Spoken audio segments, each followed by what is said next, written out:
เป็ดกลัวเป็ดใจกีเพื่ออายามลง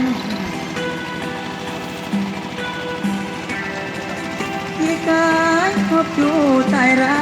กไฟสายไฟ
ปิดตู้นะอย่าเบิ่งกัน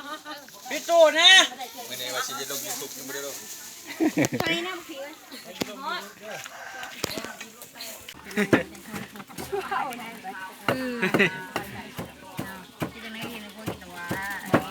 บ่ได้คนตามได้เรื่อย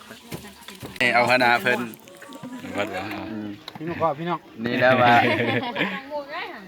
ไอ้นู้ใช้อันนั้นดิบุกพริกขาวเอาแซ่บไร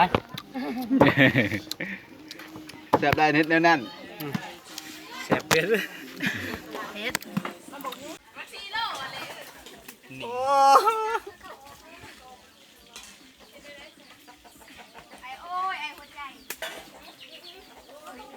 หูเริ่มซีโร่นี่